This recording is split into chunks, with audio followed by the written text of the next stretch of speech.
You're damn right. What's up? What's good? What is happening? Welcome to the Sports Bar. I am the actual King Smith, and we are live on the Sports Bar here at WTF Nation Radio. That intro was fire, by the way. I'm about to be put out of a job. Because what y'all don't know, if you are new to this show, is that I am typically the producer / writer / make shit work. But I'm taking a back seat tonight.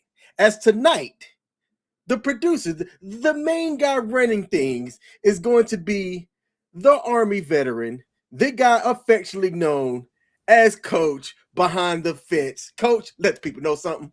What do you hear? What do you say, ladies and gentlemen? Good evening, and oh God, I've got this clusterfuck going on this today for producing this.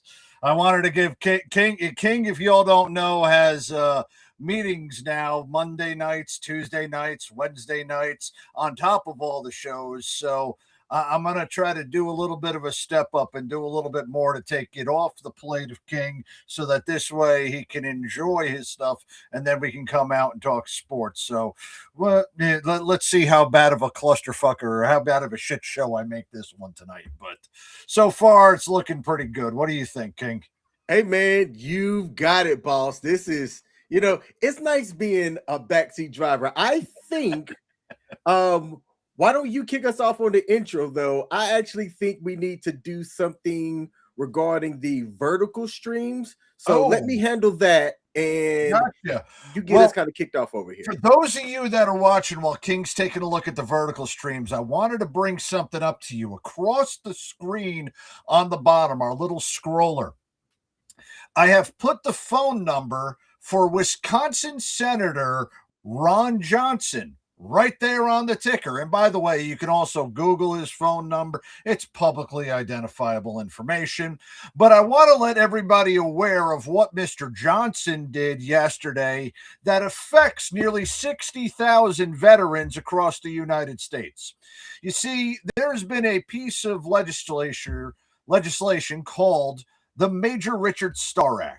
And for those of you that are not familiar with that, what that will do with the Major Richard Starr Act is that will actually give retirement pay benefits to nearly 60,000 medically retired soldiers, airmen, sailors, Marines, Coast Guardsmen, and even Guardians. Yeah, that's what they're called from the Space Force. They're not called Uranus protectors. They're called Guardians.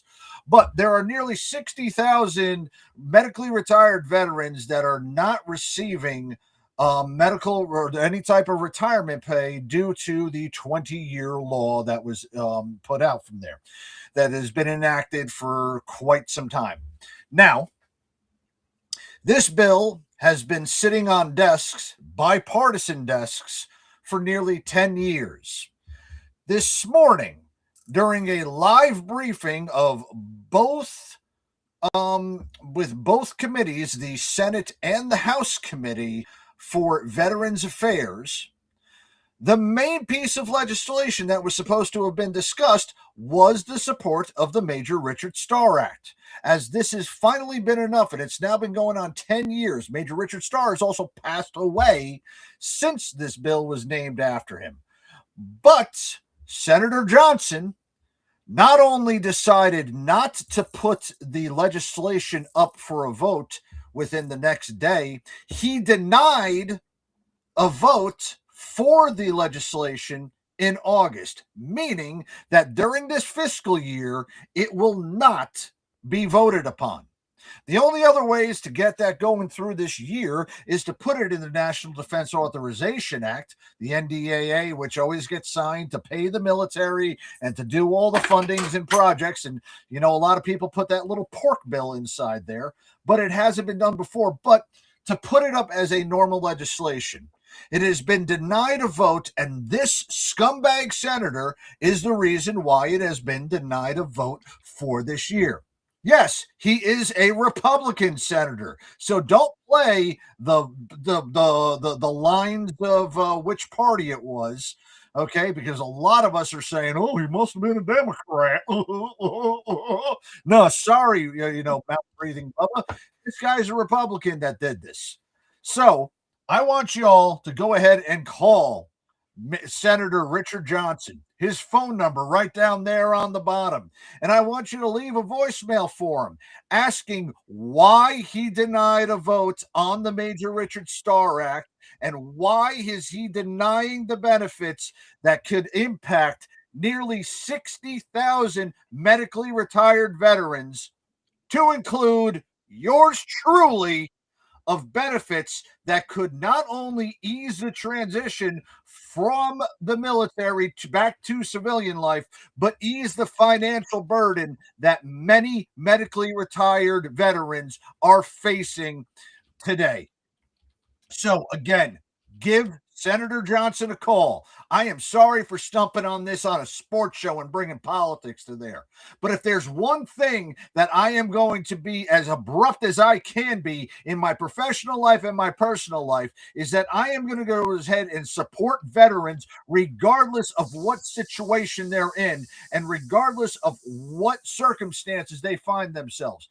I am here to care for my fellow brothers and sisters. I do so professionally. I do so in my private life. I do so on this show.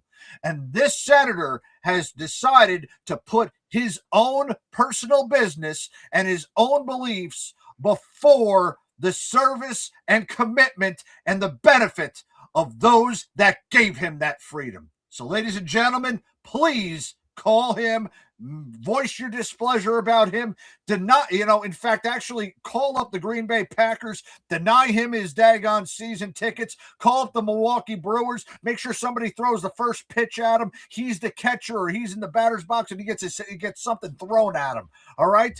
Even actually call up Giannis Antetokounmpo, whatever the hell his name is.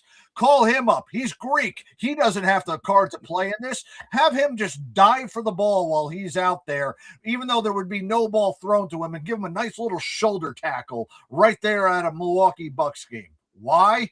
Because he is putting his own interest in front of veterans' benefits and veterans' lives. Sorry, I said my piece. I had to bring that up. Did we get that thing fixed on the vertical?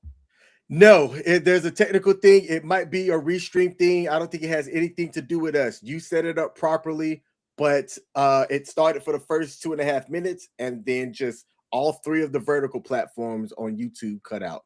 But that's a technical thing. I had that as vertical and landscape. So I think from this point on, when we change it up, we'll just set it up as vertical. Isn't there a way that can we change it up midstream?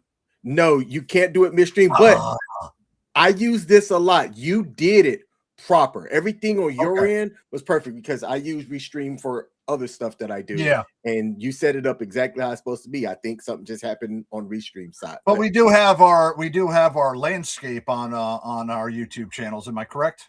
Yep. Everything on all other platforms are running as it should. And speaking of platforms, hey, we've got our sports bar YouTube page back up and running. We got that thing, all 426 subscribers over there. If you haven't subscribed over to our YouTube page, please go ahead and do that. Look up the Sports Bar on YouTube, and you'll see that we are live on there as well. And that is, King, we're about 70 people away or 74 people away from the minimum amount needed in order to monetize that channel. Hey, you know what? Hey, look, we can make 5 cents a show. Hey, let me hit the subscribe button now. Boom. Yeah. Now we 73 away, and I'm going to put the link. Well, hold on. King and me. Yeah, you, Michelle. Hey, and that's 72. Yeah. That's 72. Let's drop that link down in the chat right now and get people to subscribe over here. Boom and done. I got it, boss. And Connie Ringelman, back up 100%. Yes, I believe what you said. God bless and all support for our veterans and military. Thank you very much for your support. Appreciate what you just mentioned out there. And I do want to say that this is absolutely, if you want to back us up, call him up right there. There's his number, 202-224-5323. Thank you very much for your support for everybody. And please, the Sports Bar USA, please go ahead and subscribe to us on that as well. All right, King, you ready to start this show off, buddy? Yes, sir. I am passenger princess today. What you got for me? All right. Well, unfortunately, we do have some sad news to report. If any of you have seen the title of today's show or saw ESPN earlier today, unfortunately, we have to report the passing of legendary collegiate football coach Lou Holtz. Lou Holtz passed away today at 89 years old. He actually began his career over at William and Mary College in Williamsburg, Virginia. I'm not sure if you've ever been there, but he was the football coach there. Had a friend of mine in high school that played over at William and Mary, not back in that time because he was way too old. After stops over at Minnesota as well as in Arkansas, he actually I'm a little embarrassed to say this, and a stop as the head coach of the New York Jets. I'm pretty sure he was embarrassed to say that. A very short stint. I think he's the only one that quit before the season finished, right? Yes, he was. He has that distinction as the only NFL coach to walk away himself before a season ended. Well, I mean, it makes sense. Urban Meyer, I think or Bobby Petrino was allowed to resign, wasn't he? When he was in Atlanta, I'm not sure, but I think he was kind of forced to retire after that one season over there. But yeah, Lou Holtz actually quit before the season ended because even he knew how bad the Jets were. But in 1986, after leading Minnesota to a bowl game, he had an exit clause because he grew up a fan of the Golden Dome at Notre Dame. And lo and behold, in 1987, he became the head coach of Notre Dame football, leading them to an 8-4 record and a bowl bid. And then that following season, an immaculate season of 12-0, defeating Miami as well as Washington en route to Notre Dame's last national championship in 1988. He had Notre Dame up there in the top echelon of college football from his entire time that he was coaching. I remember back in 1993 when Notre Dame ended up going against Florida State. That was Charlie Ward's Florida State team that everybody believed was going to be the best team in the nation. Number 1 versus number 2 at South Bend, and Notre Dame ended up prevailing against Florida State. Now, Florida State eventually did win the title, and also, King, if you would remember way back, I also mentioned that my aunt was at the football game, not only for the Doug Flutie Hail Mary, but was also at the football game where Boston College the following week defeated a undefeated Notre Dame to cost them a chance at the national championship against Florida State again. But in 1995, he ended up resigning from Florida State. And then in 1999, he joined the University of South Carolina, who hadn't had a great football season in quite a long time. And then during that time with his son, Skip Holtz, he brought credibility back to USC, not that USC, the other USC, the one that's down south of me, and brought them back into prominence within the SEC right before the old Bowl coach took over as the head coach. So afterwards, he retired. He ended up going to ESPN as a commentator, and his wit about him and his one-liners were some of the funniest things that you could have watched while watching college football analysis on ESPN for the last 2 decades. Now, I do mention that, yes, he was the head coach in 1976 for the New York Jets. I mean, look, does anybody ever remember Kyrie in Boston? No. Does anybody remember Mike Piazza as a Florida Marlin? No. There's Does certain anybody things remember Coach Saban's stint in the NFL? Yeah, Nah. Coach Saban in Miami. Yeah, in fact, yeah, nobody remembers these types of things. And look, it happens. Who remembers Rick Pitino as the Boston Celtics head coach? Not many people, other than the quote of Larry Bird, Kevin McHale, and Robert Parrish aren't walking through that Walking through that door. door. I love that quote. Okay. That's about the only thing they remember about that one. And then Lou Holtz is remembered as a Jets head coach for quitting before the end of the at a 3-10 record. Okay. So that being said, the man was a legend in college football, was entertaining as an analyst. I gave you his life story. King, now I turn this over to you. Do you have any stories you would like to share about Coach Holtz or any memories you have of the late Lou Holtz? My uncle growing up was a pastor, and he was also one of my biggest supporters when it came to me playing football. I originally let me just say this right now. For those of y'all that don't know how tall I am 67 inches or 5'7", and I'll say a half. So I round up and say 5'8". I'm not that tall. If you go back and look at me when I was a freshman in high school or 8th grade going into 9th grade, I'm about as tall as I am now as I was then. So people thought I was going to have some height to me, right? Nope. I saw everybody else do this while I stayed the same height. What I decided to do to get my athletic ability up was to get in the weight room and just try and be stronger than other people. I wasn't always the fastest. I wasn't always the strongest. So I just had to use whatever God-given ability I had. And my uncle was one of the main people that tried to help motivate me and bring out my passion about sports. I tried basketball first, and I was trash at it. Absolute garbage. Call me Dennis Rodman because I was pretty decent at rebounding, and I could play decent defense. I'm not scoring a bucket for nobody, right? So I'm the guy that's picked 8th, not last. I was never picked last because I was at least athletic enough to do something. But I'm not being picked first or early. Wait a minute. You aren't picked last because of your skin color. Hey, that might be true too. That might be true too. So tried basketball first, wasn't that great at it. But then the moment I got into football, and I didn't get started in football until my 8th grade going into my 9th grade year. So while everybody else was playing Pee-wee and understood, I knew nothing about the sport except for what I saw on TV, but I didn't know how to play it. So I'm already late to the game, but I was decent enough to play junior varsity and then eventually varsity coming into my sophomore year because of this quote. And one of the things that my uncle said that it clicked with me as a kid. And this quote is widely attributed to Coach Holtz.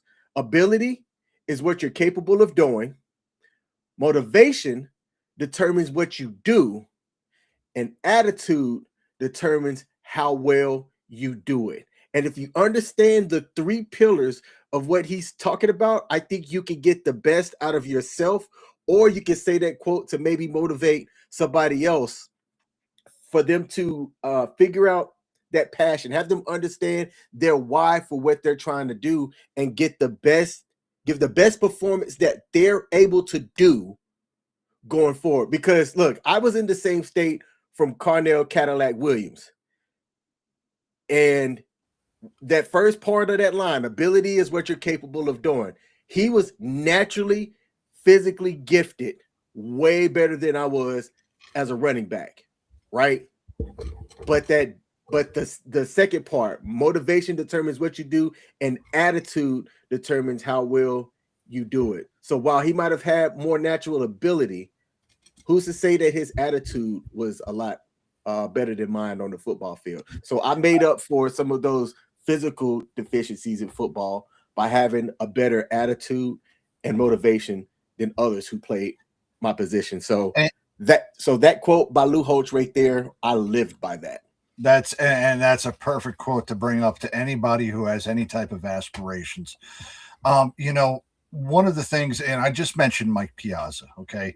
Mike Piazza was drafted in the 62nd round of the Major League Baseball draft, but he applied his craft, worked his butt off, and determined himself to make the major leagues. And then he went on to have a Hall of Fame career.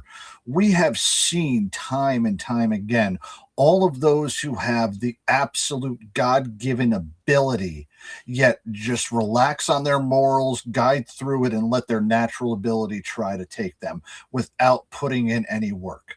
The greatest of the greats are the ones who have that talent but put in that work to ensure that they stay at the top mentally, at the top intellectually, and at the top physically. Michael Jordan, LeBron James, Peyton Manning, Tom Brady, all of them were the ones who were in the room studying, were in the weight rooms practicing, were the ones perfecting their shot. Steph Curry, another great one out there. They all had God-gifted abilities, but they applied their craft to that. They weren't Jamarcus Russell.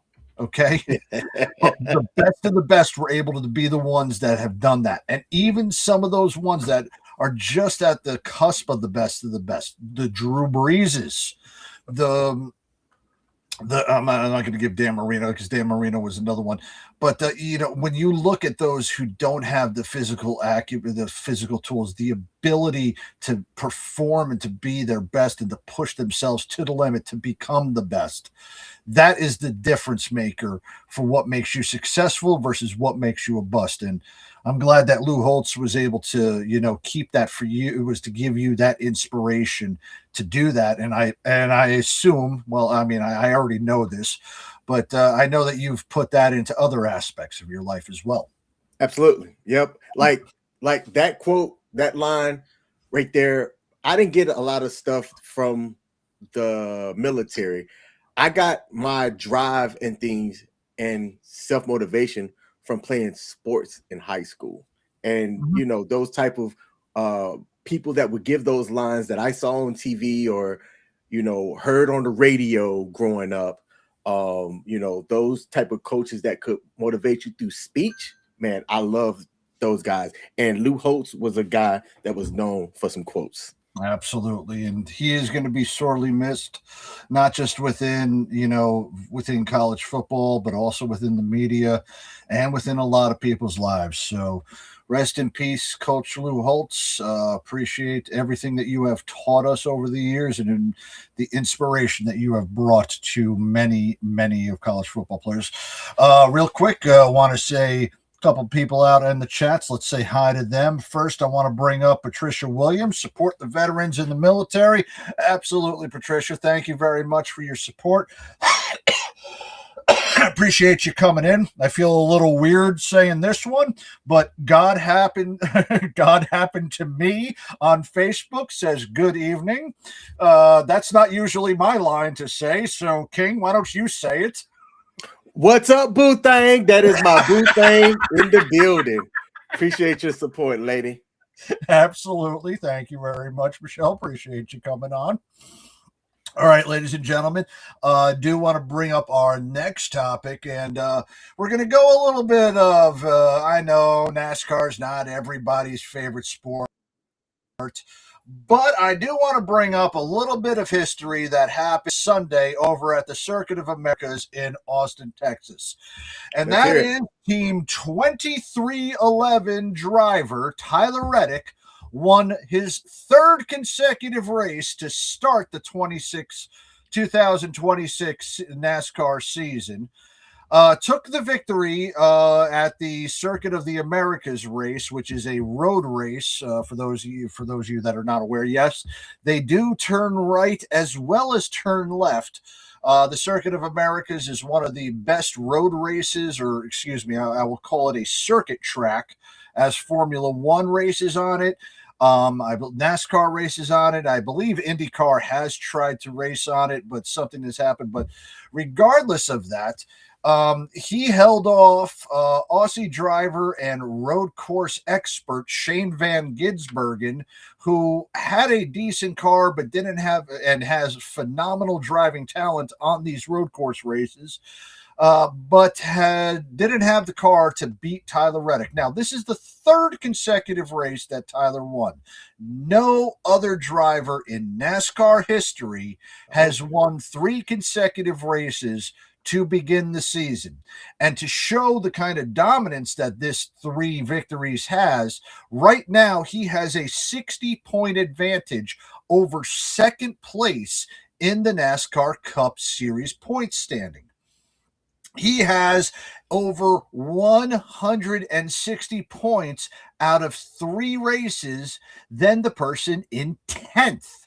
That is nearly 2 full, complete races where he would have to crash out and whoever's in 10th place would have to score every single point in order to claim, even to get within 10 points of where Tyler Reddick is. Furthermore, Team 2311 is co-owned by the number 11 FedEx driver, Denny Hamlin of Joe Gibbs Racing. Fuck you. As well as the 23, which only stands for one person from North Carolina at guard, 6'6", Michael Jordan. Yes, MJ is finally found success as a team owner.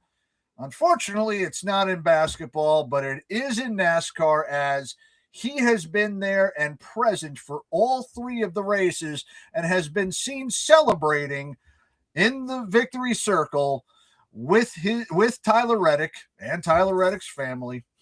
Let's not forget that. But he has been there for each one of the victories and is planning on being there next week in Phoenix as Tyler Reddick goes for 4 consecutive victories to begin the season.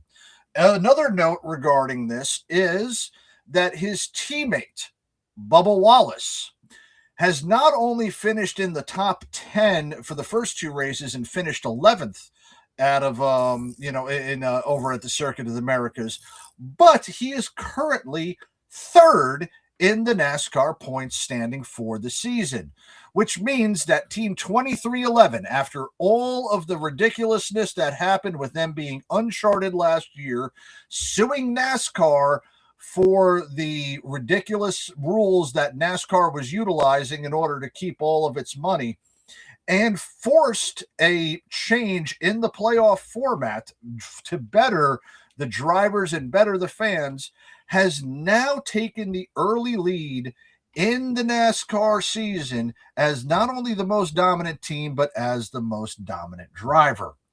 This kind of reminds me of the 1995-1996 season, after somebody, Nick Anderson, said 45 is not 23. And MJ came back that next season and decided to have his best season with a team as well as individually in the NBA. So, King, I know NASCAR is not your forte. I do know that hitting on Michael Jordan is one of your passions. So please explain this to me. Okay. Why is Michael Jordan and Team 2311 still receiving hate, even though they have been successful and are now making NASCAR history? Oh, man. I don't like saying this unless I can not factually. I can observably point to something that makes it so that it's the only thing that can be true. And it has to be because Jordan, is he the first and only Black principal team owner? No. Okay. In fact, he's not the first. Okay. And he's also not the first former NBA player to own a team. That distinction actually goes to JTD Daughtry. Daggone, what was Daughtry's first name? The one who played center for North Carolina, as well as Brad Daughtry. Sorry, I wanted to say Joe, but I know that's not his name. Yes, from Black Mountain, North Carolina, Brad Daugherty or Daughtry, whichever you want to call him. But he was the first African-American NBA player to own a team, and I believe was also the first African-American team owner. Now, don't quote me on that. There may have been a couple other individual team owners who may have owned one car, that could have been like that, but don't quote me on that. But yes, he is not the first. He is definitely the most prominent, though. Yeah. You know what I think it is? I think it's greatness hate. I talked about this before, okay? Yes. I have talked about greatness hate before. How people will hate on others because they are successful. Here's a perfect example of this: the Los Angeles Dodgers. Now, I hate the Dodgers because they beat the Yankees. But the LA Dodgers right now are the new evil empire of Major League Baseball because they have all of the best players. They paid for the most money in order to do that, and they have been winning all the World Series. Same thing happens around sports where greatness hate comes from a lot of people. Everybody was upset and hated the Miami Heat when LeBron James, Chris Bosh, and D. Wade all teamed up to try to go on that run for championships. And they won 2 out of 4, including the 2 in the row. But everybody loved LeBron when he went back to the Cavs because at that same time, there was a lot of people who hated the greatness of the Golden State Warriors. Mm-hmm. Now, granted, I will say 74-8 is better than 72-10, but blowing a 3-1 series lead in the NBA Finals to King James has nullified that team from ever being considered by me as one of the greatest teams ever. Okay. What did they end up doing? They ended up winning 2 championships after signing Kevin Durant 2 years later, and the greatness hate continued against Toronto. Everybody wanted to see Toronto win instead of seeing them go for a three-peat. Greatness hate happens when a lot of people start winning and it becomes boring. It's happened before in NASCAR with Jimmy Johnson. Jimmy Johnson won 6 of his 7 championships underneath the chase format, which was just reintroduced this season. People were so clamoring for Jimmy Johnson to not win a championship again, they came up with this ridiculous playoff system that they finally jettisoned, after too many controversial winners. But I believe greatness hate is what is bringing up people. People do not like to see Michael Jordan succeed. People do not like to see the best of the best succeed. In fact, I think people see enjoyment when the greatness actually gets, ends up getting knocked off the pedestal. I believe a lot of people enjoyed Toronto knocking off knocking off the daggone Golden State. A lot of people really enjoyed Philadelphia Eagles knocking Kansas City off of their pedestal. In fact, even freaking Giants and Cowboys fans were happy that, Kansas City didn't win 3 in a row, even if it was the Eagles. The Eagles became bearable because they beat the Kansas City. Even going all the way back to Arizona beating the Yankees in 2001, people were applauding the heck out of that. I think that the greatness hate still translates to those that are successful, and people do not like to see everybody being overtly, dominantly successful. I prefer dominance. I love to see one of those dominating performances because that's when you see people at the all-time greatest. Beat me. Yep. Show up, beat me. Period. Exactly. Dominate. And you know what? As a New York Jets fan, I will say that I was very happy when 18-0 went to 18-1 in Super Bowl 41. Okay. The greatness of that undefeated season was denied thanks to the New York Giants. And I'm a damn Jets fan. I have a personal thing about that game. My cousin, Michael Richardson, was playing on that Patriots team. So while he's got the conference championship ring, he was denied the Super Bowl ring because of that loss to the New York Giants. Oh man, I am sorry. I am sorry for that. Now, I don't like the Patriots, and I had greatness hate against the Patriots, so I fall into that category. But for that reason alone, I was a big Patriots fan because of my cousin Mike Richardson. Okay, and now I'll give you one too, because you also have experienced greatness hate, even coming from me. Alabama. Ever since Saban took over as the coach, the best college football team, hands down, hasn't been Notre Dame, hasn't been Ohio State, hasn't been, Florida, hasn't been Georgia, hasn't been Clemson. It's been Alabama for the past 15 or 16 years. And now that Saban's gone, some people are kind of happy that Alabama has come back down to earth. But I know you were receiving a lot of hate becoming an Alabama fan, weren't you? Oh yeah, I mean, I've always been an Alabama fan, just growing up in Alabama. When you're born and the doctor slaps your butt, the way you cry is going to determine if you're an Alabama fan or an Auburn fan. I got you on that. All right, look, that's enough Alabama talk for tonight. Let's get out of that one. I'm kidding. Go Tide.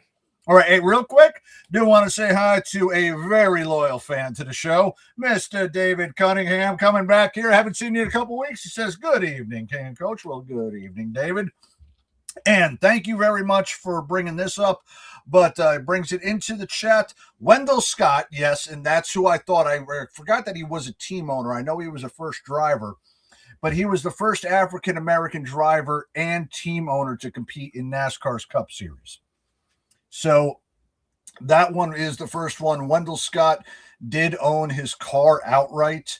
So yeah, he and with the way the team ownership kind of goes back in the early days, in the like the beginning of the start, not the current present NASCAR structure, but back in the day, it used to be people would run their own cars, and as the car owner, Wendell Scott was the first one. So give credit to Wendell Scott. And if you haven't been to the NASCAR Hall of Fame to see his plaque over in Charlotte, North Carolina, go ahead and do so. It's a great thing out there.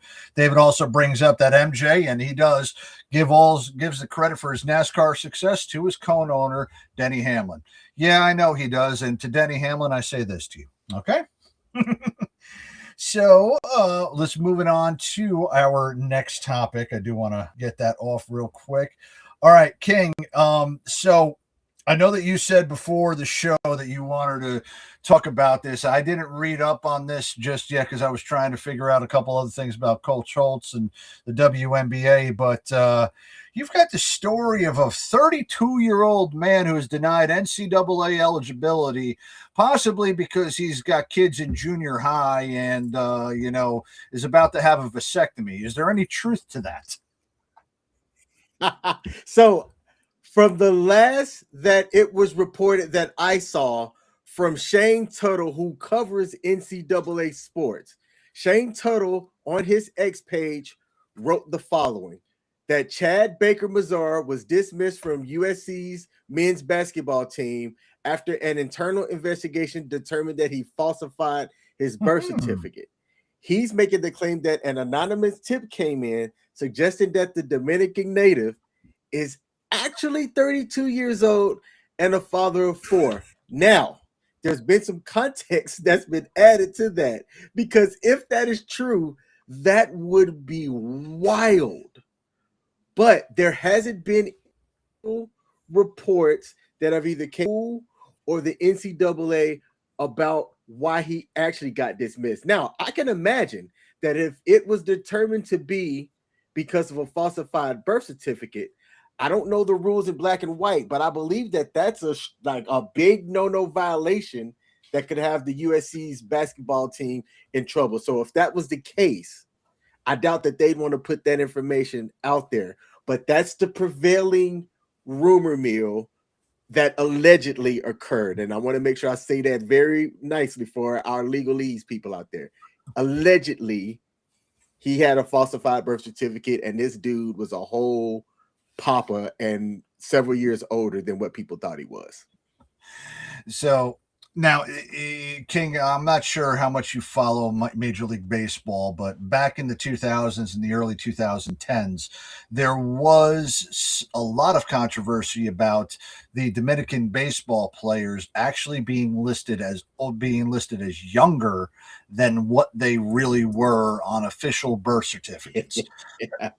So Miguel Tejada, Albert Pujols, several other players were seen to have, magically aged 4 to 5 years later than they were, it was magically overnight. And also explained in a way it was kind of, I would say it was a little bit inconsequential, or not really consequential, but it was really right around the same time as this really kind of fit the thing.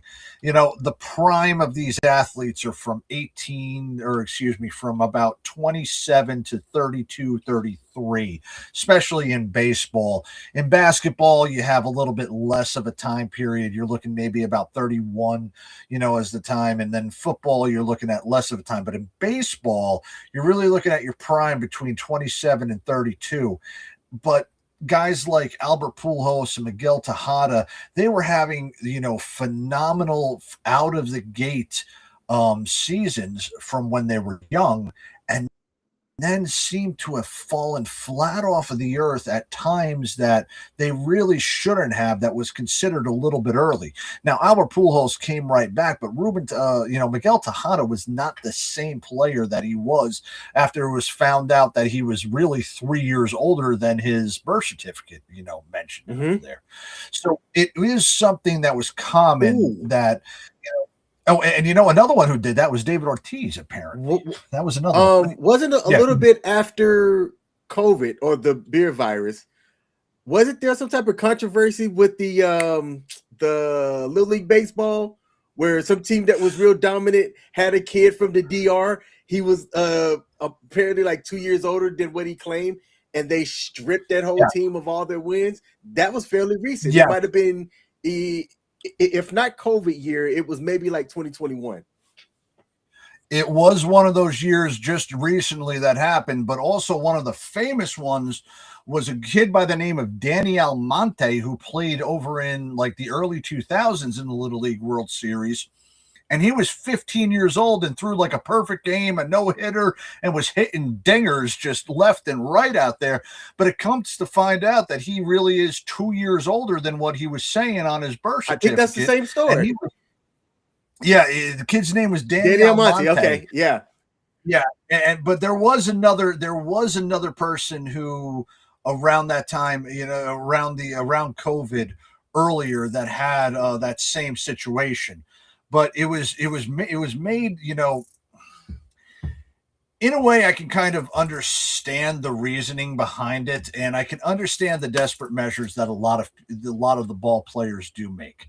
We're not talking about, Dominican Republic is a great place to visit, but the amount of poverty and the amount of chances and the life that you are going to have in the Dominican Republic, it's not up to the life expectation that we have. It's not up to what our standard of living is.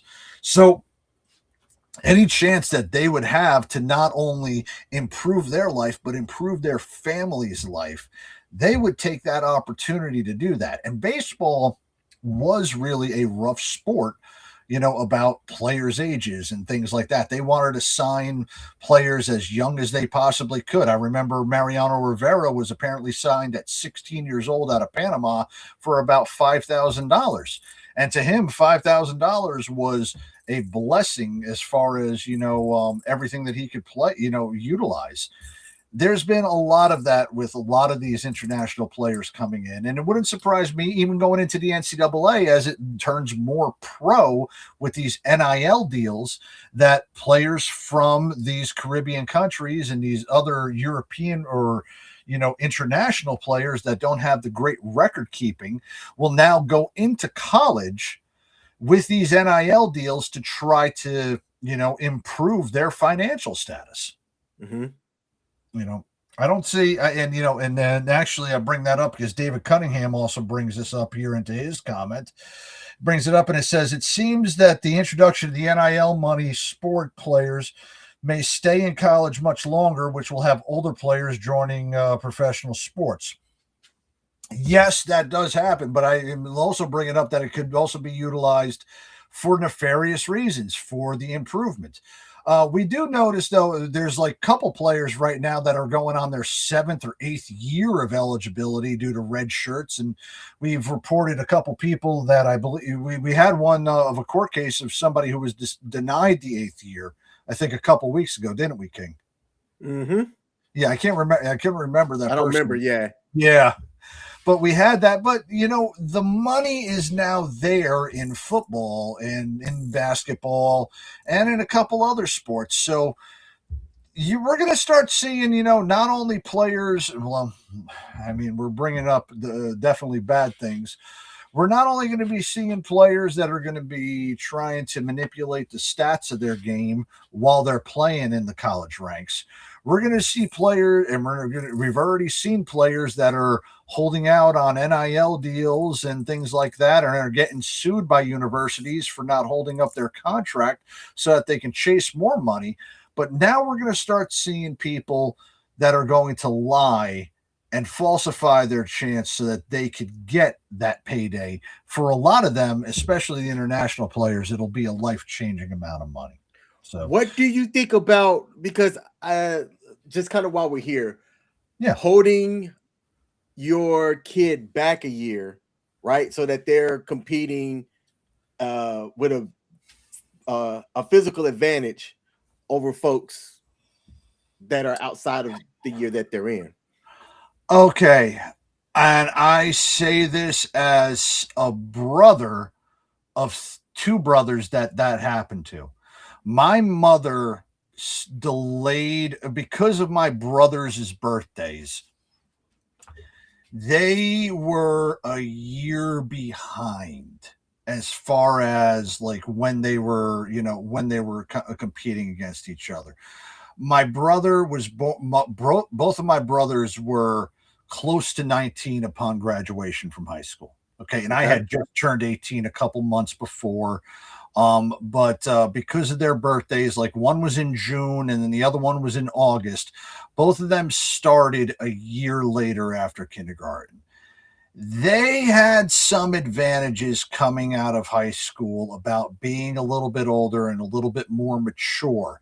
I never really took that into that type of, situation where that is held out, where they've held them out just for different, for athletic sakes, because at that same time too, you have the opportunity to do that at the end of high school. I knew people that I would call them 5th year seniors for high school. They would go to a prep school because they did not receive any type of, scholarships, or, they didn't receive, certain things for schools that they wanted to. So they would go to a prep academy, or they would go to a place like IMG, and they would, work on the craft for the year. They would do some college prep classes.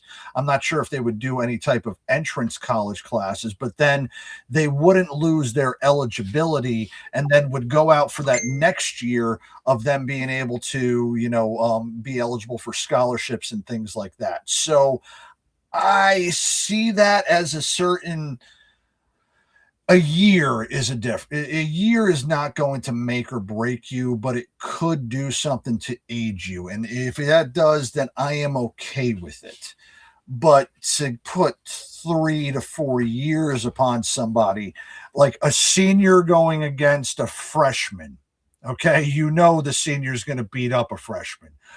a sophomore going against a freshman or a junior going against a senior, you're not going to see that much of a difference between them. You're going to see it a lot with a 2 to 3 year age gap, especially at that young of an age. So I don't see a difference on that with the 1 year. Now, what say you, buddy? I agree. It was the way you just said it that made me go, you know what? I can agree with that. A 1 year difference, not so much. You get that 2 to 3 year difference. Now you definitely have a gap in the physical development of a teen growing up. So I agree. Yeah. Hey, so I'm not trying to get off of this subject real quick, but I just saw a chat over in our I was about to bring it up. Okay. So I wanted to bring this up, and I'm glad to bring it quick. But for those of you that do not know about what happened recently with Major League Baseball, other than the World Baseball Classic is about to head off and interrupt spring training, but we're going to have what's it called? We're going to end up having an extended part of spring training. And what ended up happening is that over the spring training, a great player, well, at one point, one of the better players and an improved player who in 2024 ended up winning a World Series with the LA Dodgers. But Jackson Profar of the Atlanta Braves is now been suspended for 162 games. So he will miss all of the 2026 season for testing positive for a performance-enhancing drug. Now, this is after last year with the San Diego Padres that he was suspended after 4 games for an 80-game suspension for testing positive for and I think, actually we did do this last year. This is going back to the beginning. He was suspended for 80 games for testing positive for a female hormone drug that one of the byproducts is an increase in testosterone. So it was a female, I'm not sure if it was like a pregnancy type of pill or something like that. Okay. He tested positive for that, and he got an 80-game suspension. Now he is suspended for the next 162 games and ineligible to play in the World Baseball Classic due to testing positive for another performance-enhancing drug. Now, King, this isn't the early 2000s where we've had suspected PED users. We had this ridiculous system where if you tested positive for something, you got only suspended for 10 games. And we are way past the Balco steroid era and everything that happened with Barry Bonds, Roger Clemens, and Alex Rodriguez. So PED suspensions are becoming rarer and rarer. But having this one as being the second and positive for his PED, and now having a full season of suspension for this. Damn. A, do you think that Major League Baseball's drug policy is still powerful? And B, do you believe that this suspension is fair? Oh man. Okay. So I only track baseball when it comes to major news. And I can't think of a lot of suspensions that have came out, whether it was a major player or somebody that people have rarely heard of, where the performance enhancing stuff, or specifically like even around testosterone, has been a big factor in the league coming down from their drug testing position and really banning the hammer on people. Mm-hmm. So for the first part of that question, I think that they're doing exactly what they need to do for the integrity of the sport. And the second part to your question, I'll answer it like this. I find it interesting that here you have a guy that's making millions of dollars, right? And you want to be at the most physical peak position so that you can keep earning that salary for as long as possible. But cheating yourself to get there, because I view it as cheating. Like, let me raise my hand. I've made it no secret that I take testosterone. I am on TRT. Matter of fact, I had a shot today. I just got my labs back a couple of weeks ago for my levels. I'm still well in that range, and I feel great with it. So I understand what testosterone does for you as far as with your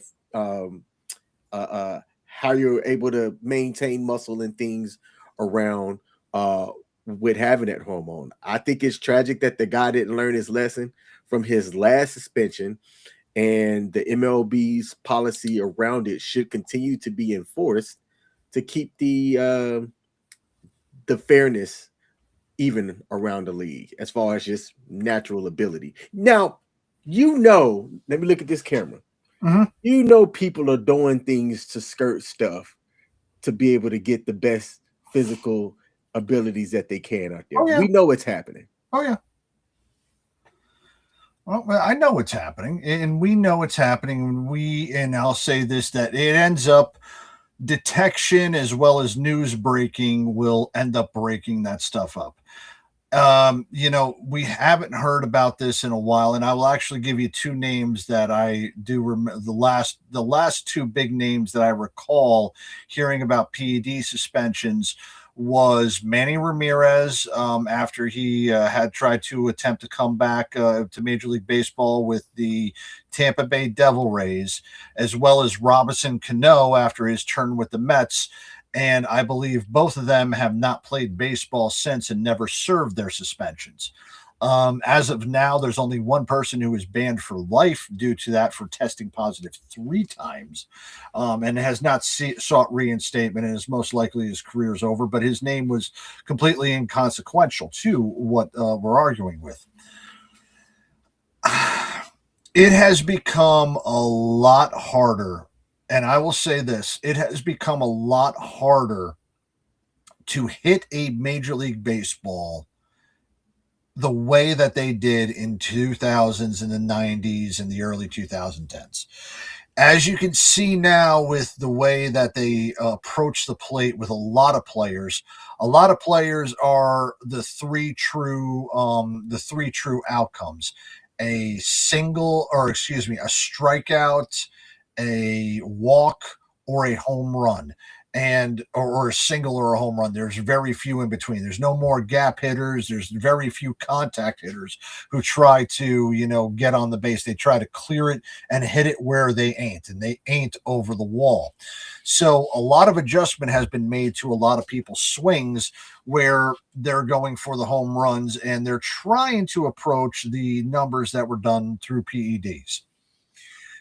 We haven't really had a consistent 50-plus home run hitters until recently with Aaron Judge, Shohei Ohtani, and the like. But that being said, Aaron Judge is also 6'7", 280 pounds, and Shohei Ohtani, look, as much as I want to say that he is, he's doing PEDs or something like that from Japan's coming in there, I have no proof of it. The only proof that I have is that his his interpreter, money from him, okay? But that being said, I don't have any type of physical proof from that. We do not even see physical proof from any of these people. Remember, when we were looking at the home run, this is going way, way back for all you oldies that are watching. Back there in the 97, 98 seasons of Mark McGwire hitting all of his home runs, we did see Andrestine Dion in his locker. We also saw how big these players were getting. And at the same time, too, we also saw Barry Lamar Bonds go from a guy who was skinny to decently aged to someone whose head grew 5 hat sizes. Okay, after the age of 34, and at like 37, he's putting up 73 home runs in a season. We speculated and saw physical proof that these players were cheating. At this time right now, I do not see that, especially with the superstars who are putting up those historic numbers, the Aaron Judges, the Shohei Ohtanis. If they are, I will say that it is a new type of drug that is not only undetectable at this point because they get tested more often than we would like to care to admit. It is also not giving the same side effects that a lot of the old steroids and testosterones were doing. You know, if we want to bring up one of the best ones out here, one of the first to admit that he used steroids was Jose Canseco. And Jose Canseco's wife is on record by saying that the first time she had sex with somebody other than Jose, she did not know what testicles looked like because Jose did not have any. Yes, testicle shrinkage happens while you're taking steroids, okay? Mm-hmm. So let's just be honest. That's what's happening. We have no physical proof with that. So until we do, I would like to still believe, and I hold on to that shimmer of belief that everything is still in the up and up. But, you know, I have to be, a little... I have to just be a little cautious while I'm thinking about that. So I agree with you at some point, but I still like to think it's on the up and up. Okay. Yeah. Do you see it in any other sports, though? Any other type of performance enhancements? I don't know, because it's not, because it's not as talked about in other sports outside of football. Yeah. Yeah, in fact, actually, in football, you are seeing less suspensions than what you did before. Mm-hmm. A lot with the substance abuse policy. Now, here's a converse question to that. Do you think that the increased use of marijuana has nullified or has had a positive effect on the decreased use of steroids? I know this is completely, two different spectrums out there, but I do want to ask that question because I hadn't seen ever since, like a lot of people were worried about like the greenies being gone and the steroids being used. But at that same time, marijuana started its proliferation and acceptance and inside our society. So I've seen a lot more people, happy about marijuana, but I haven't seen that many people happy about steroids as often. Do you think that that's, correlated between each other? Ooh, that's a good question. I get the question, but I'm not entirely too sure without giving it a lot more thought. Okay. I got you, buddy. All right. Well, hey, real quick, I before we go to the fuck it, free ball it, I do want to top real quick about one quick thing, and that is about the WNBA labor dispute.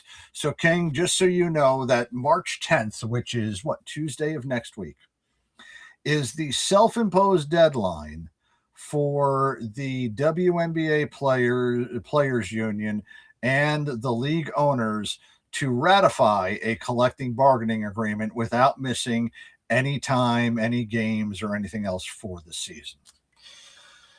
At this point right now, even though the players union representatives have said that this is a great, this is the representatives, not the players, this is a great deal and you should take this. Breanna Stewart and a couple other high prominent players are still holding out for more money. Now, I don't know how to play videos, and I sent a video over here to King last week about this whole thing, but it was a video of Angel Reese. Yeah, let's get it. And what was her name? The one from Indiana.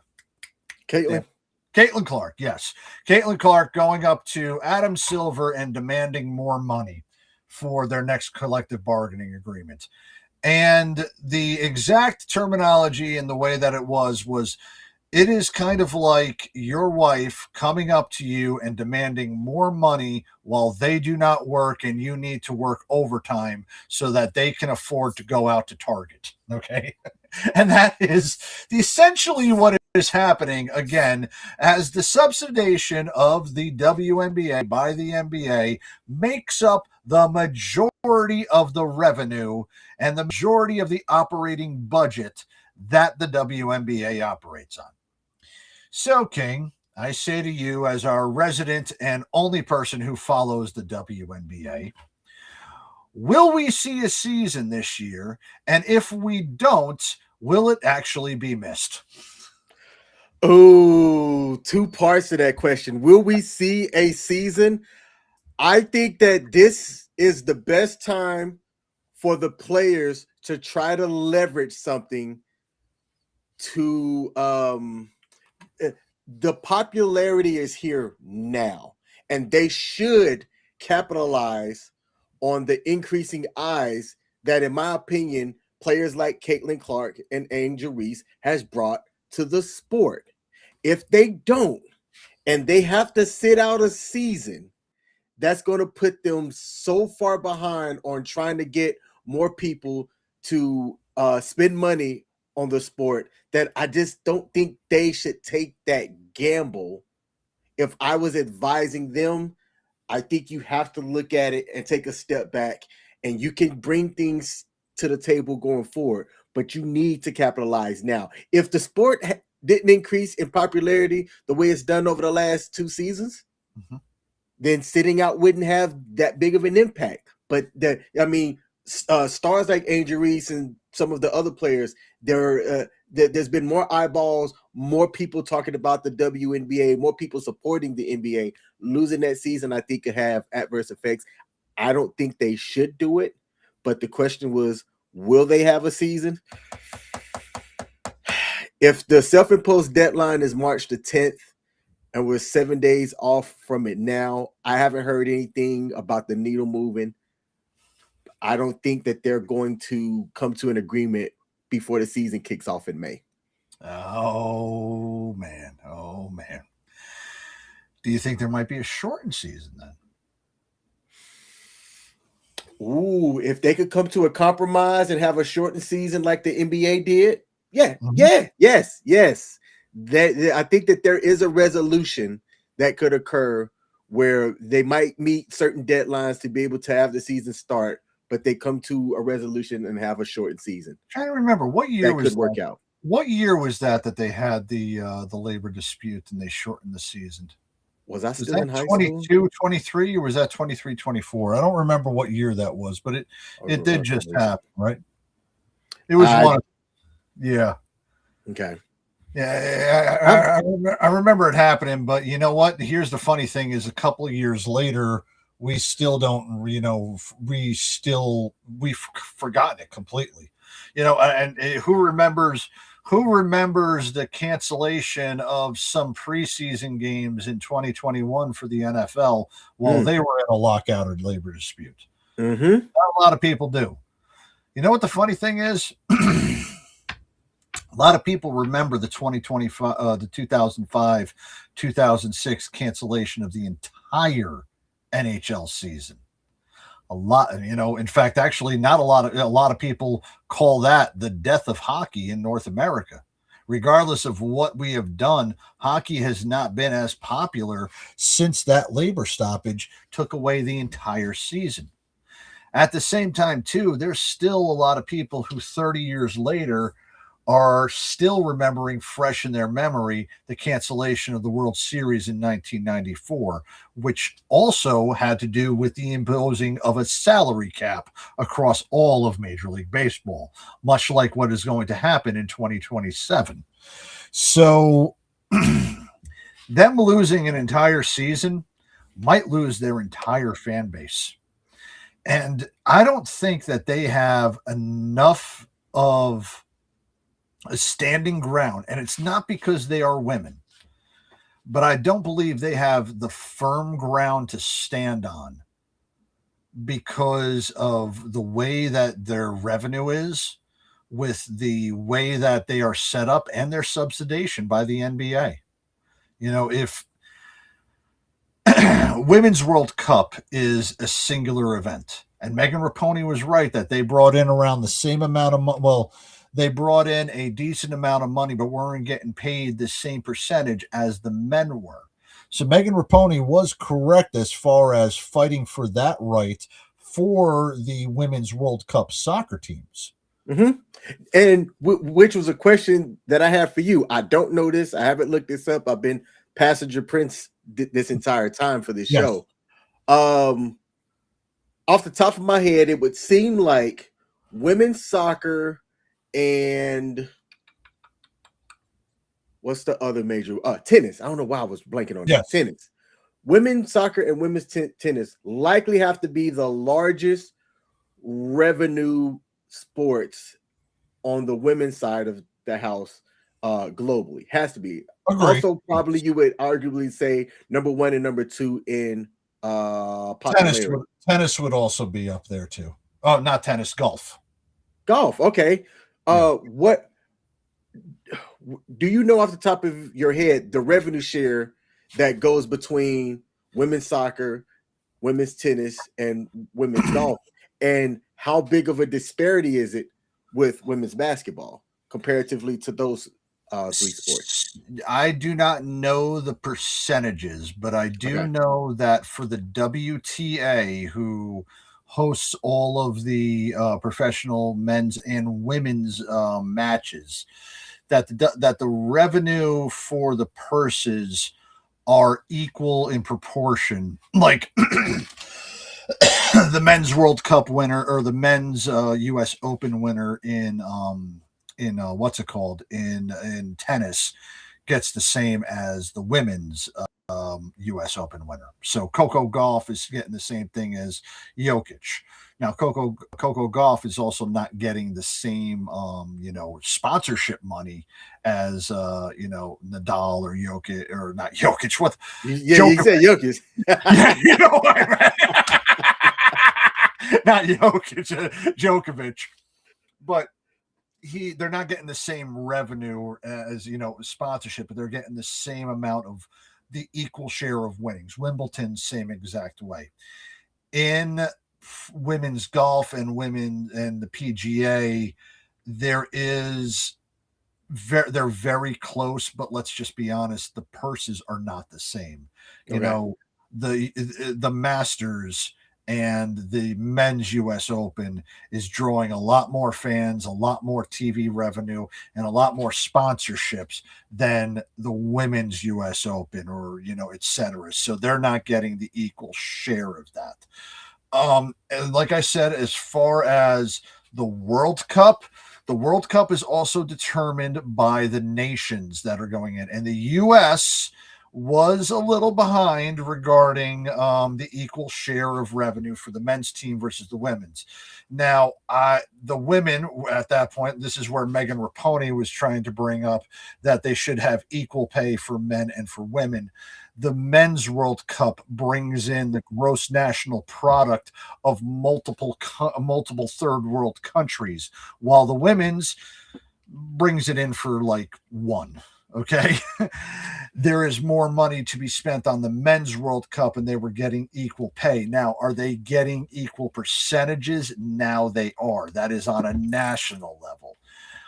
But there is a drastic difference between the revenue made and the salaries from Major League Soccer, MLS, versus the NWSL. Okay, and I'll bring it up regarding North Carolina. North Carolina has now has an MLS team that plays over at Bank of America Stadium, and even though that it's a 70,000 seat arena, they get around 18,000 fans or so at those games. It's a football stadium; it's not that big. It shouldn't be that big, but they get around those stadiums. Up in I think it's the North Carolina Courage of the New York of the NWSL.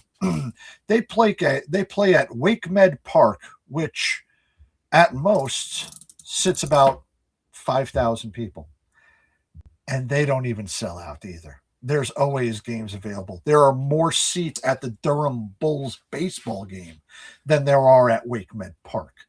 So while they may get certain percentages, again, you're talking about revenues of hundreds of millions of dollars versus tens of millions of dollars. And it's unfair to pull that. The WNBA.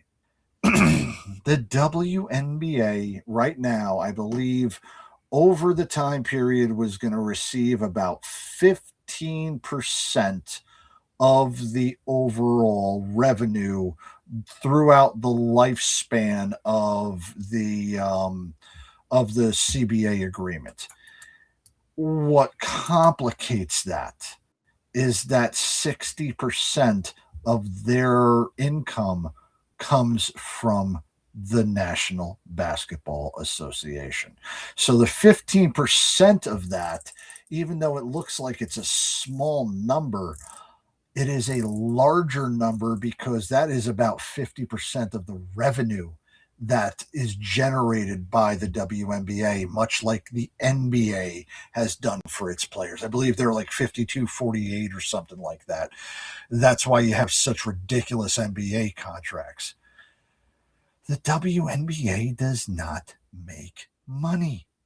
And the league minimum should be brought up. They should make concessions regarding housing and things like that, about apartments. And I heard that was on the table. Like that was on the table. And I can understand that. But for the ladies to think that they deserve the equal pay and the equal share is exactly like them, saying, it's them going up to their husbands and saying, give me more money so I can spend it at Target while I don't do any more work and you get a second job. Okay. Where did you send that video to? Was that in our sports chat, or did you send it to me? I think I sent it in the sports chat. Yeah, I want to. Well, hold on. I got the sports chat up right now. Let me look for it. Yeah, it was. Oh God, this and this cartoon thing. I've been watching several of them. These guys are absolutely great. Okay. No, you know what? I did not send that one to you. I sent one of them.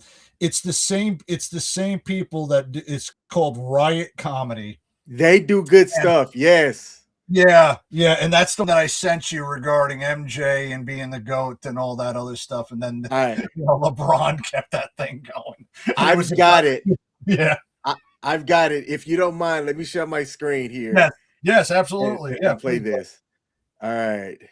This is Riot Comedy. Fair use Riot Comedy. Fair use. Let me make the screen a little bit different here. I think this works well. All right. Let's check this out.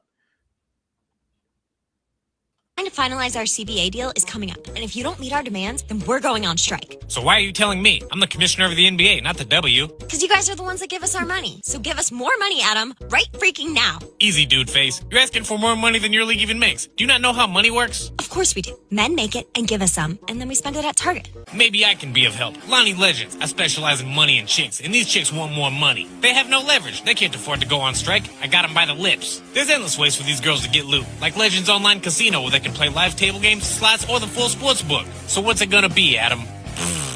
Yeah, real funny, Adam. That wasn't me. Sorry, I queef when I get nervous. The deadline to finalize our CBA deal. Yo. Wow. Yeah. So I will say Riot Comedy, man, they've got some really good stuff. They've got some really funny stuff, some little bit over the line stuff. I will say how they portray Karl Anthony Towns and Draymond Green is pretty funny. How Bronny keeps calling LeBron Papa.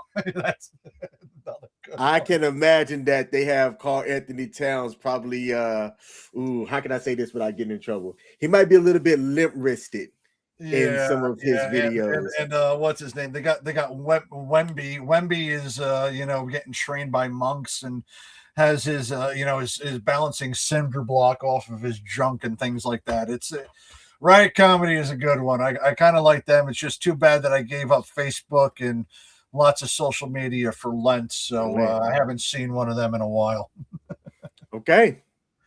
Yep. All right. So, hey, real quick, as we wrap this thing up, you said at the beginning of, this, fuck it. Let's, go balls out right here and free ball it. Got no idea what we'd like to talk about. So, King, you have anything that you would like to go ahead and bring up and talk about, my friend? I got one thing, and then we could close out the show. So I've shared that I gamble, and I do gamble using DraftKings.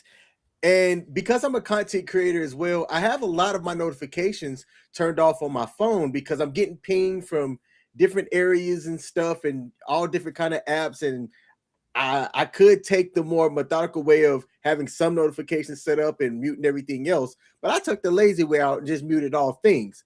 Well, the bad part about that is that if I win something, I may not know about it until I actually go through and check my notifications to clear stuff. So I played a DraftKings showdown between the Sacramento Kings and I want to say it was the Pacers last night in one of the late evening games. And I'm going to show my screen here. It was a $18 small, or it was actually a large field tournament GPP, where GPP stands for Guaranteed Prize Pool, where a lot of the big money is pretty much in the top three. And in this one, first place would win $20,000. Well, I'm going to share my screen here. And I tied for fifth. In this showdown, in which I scored 252.75 points, and I tied with three other people and won $500 for only an $18 entrance. And apologies, I said Indiana and Sacramento yesterday. No, it was Phoenix and Sacramento. And I don't play in every showdown tournament like that, where it's just picking the top six people that you think are going to score based on the way that they have the salaries and things like that. I like to look at games that might have some injuries where you know that the rotations are going to be tighter. And that's when I gamble and go, I'm willing to put $15, $18, $20 into an entry to see if I could win something. Well, I didn't realize that I woke up to $500 and was 3 points away from the top spot where a guy won 20 grand. And I was off by one individual, where instead of playing Jay Green, I played, I think this guy Clifford, in which I left a lot of salary on the table. So you get $50,000 where players are priced by how well they are, minutes, things like that. And a lot of people want to use up like all that salary. So if you have to pick six people and once you have your six, there's like $200 left, a lot of people feel good about that. No, you want the six players that are all going to basically be the nuts with fire to the right of them, where they all score higher than what their anticipated average is. And that could mean that you may leave $3,000 in salary on the table, which is what I did. I left $3,000 in salary by not picking all of the high salary players. You have to just get lucky and hope that you're low owned guy. So for me, C. Gillespie here was owned by 62.3% and got 40 points. My low salary guy here was 27.6% owned and got me 38.5. And his points to his salary, that's like almost what, a 9x for his points, where you take 38.5 and divide it by 4,200. So when you're doing something like DraftKings, those are the things that you want to think about. There were 3,921 entrants, and I tied for fifth. So that's a little victory, and that's a little bit of insight if you want to take a look into gambling, what occurs. And I took that money and and paid myself immediately out of most of it. And tomorrow, I'm looking at getting into, I'm actually doing another one again tonight for the, who's playing tonight for this matchup? I need to take a look here. It usually tells you who it's going to be. Matter of fact, let's just take a look at it now. I'm not going to build it now. has already kind of put in a early look lineup. Tonight's game between the Pacers and the Clippers. So I built an early look lineup just to kind of see what I liked early on. And now that the announcements have been made as to who's going to be out, because Zubac wasn't listed out as early, neither was Collins, but they're hard outs now. I might tweak my lineup a bit, knowing that they're likely going to be out, and Kawhi is going to be playing. I might move him to captain if my salary allows for it. So I've done that one. And the last thing that I'll bring up here, I don't know a lot about golf, but I do know about numbers. So I entered the PGA Tour large tournament, which is going to have 47,000 entrants, and this is likely going to max out. It's $25 to enter, where the top prize is $200,000. And if you're new to this show, I've won a tournament before. I split with, I think it was 5 people, and ended up getting $18,000 for a first place split with like 5 or 6 people. So, you win some, you lose some. This season, going back to football, I'm down. I'm not down a lot, but I'm down. So having these small wins where I win 500 a pop here, 400 a pop here, those help overall. So that's all I've got. Hey, as long as you at the end of the year ended in black, you'll be okay. If you're in the red, look, I hate losing money, but if you're making money off of this, and especially if you're making more money off of this than you are crypto, then hey, keep it up, man. But I don't know how your crypto portfolio is looking right now. I don't know how anybody. It's still up overall for me because I got in early.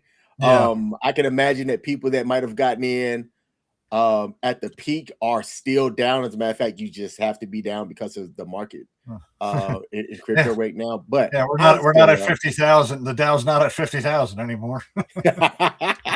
The Dow's not at 50,000, Coach. Oh God Almighty! Yes. For anybody who is looking, to try to, who's watching right now and stuck through an hour and a half of us talking sports, and we're hoping that we were going to be talking politics outside of the non-vote for the Major Richard Starr Act. Well, unfortunately, you would have to actually turn into either Sergeant's Time tomorrow or the Monday edition on Monday to go ahead and talk about politics, talk about what's happening within the war in Iran, and to talk about what this administration is doing to force a regime change over in the Islamic Republic of Iran. We are not going to get to that one, as well as we're not going to get into why gas is now 55 cents more within a matter of 2 days over here in North Carolina. We're not going to talk about why that is. We're not going to be talking about why the Dow is no longer at 50,000. But like I said, you can do that on the Thursday edition on Sergeant's Time tomorrow with Ice and Spanky. And what are the other shows we got coming up, for the rest of the channel, my man? We are not going to have FTX this week because this is not a pay week for me. So no FTX this Friday. I believe Nemo is going to do a weekend co-ops type gaming session both Friday and this Saturday, especially with the new World of Warcraft. Oh, Jesus Christ. He's going to turn into World of War. Hey, as soon as this is, I'm playing World of Warcraft. Oh man! Wait, hold on. Are you turning into that guy that I shared during the staff meeting? The guy's got the nachos on his belly. Yep. How do you kill he who has no life? The sword of 1,000 truths shall be upon you. Shall be upon you. Yes. And then Sunday, man, the reset's doing real great with Dr. J. I checked her out this past Sunday and, told her, she was talking about doing something intentional for yourself and satisfying a want for yourself, about how well it does for your mental health. If you haven't checked out the reset on Sundays at noon, with Dr. J, please go ahead and do so. It's a great show. And then, Absolutely. yeah, and then, we talked about Monday with Monday Edition, where Ice will be talking about all the BS and the politics and all that other stuff. But then comes up on Tuesday, man. I didn't know that CQ didn't have a co-host last night. I was way too daggone tired. It was 8 o'clock when I went to bed. So as soon as he started, he went by himself. And I don't know how everything went last night with him, but I'm pretty sure he will be back with Mad Mike next Tuesday on Pop Culture Warrior. And then next week, man, we're going to be talking about the impending WA lockout. Yes, sir. All right, King, do you want me to sign off, or I know I'm producing this and doing all this tonight, but it's usually you that's doing the sign off for us. Would you like to take care of that, my man? Yeah, matter of fact, let me take care of it. So to everybody watching and tuning in, thank you for tuning in to the Sports Bar here at WTF Nation Radio. It was nice for me to sit back and be passenger prince today while Coach handled all of the producing, setting up the show, and all of that jazz, and he did great. I'm going to say this, though, to everybody out there that has supported us, new or old, I thank you. I give you a salute, and I enjoy and really appreciate your continued support. If there's a like button on the platform that you're watching this on, do us a favor. Hit that like button. To everybody else, come back tomorrow for Sergeant's Time with Ice here at WTF Nation Radio. That's King. I'm Coach. America. We're out. Did you just really call yourself Coach and me King? Yes.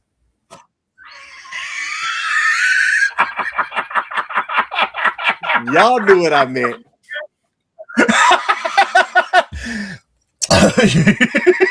Good one, buddy. All right. That's good. Hey, King. We're out. Peace.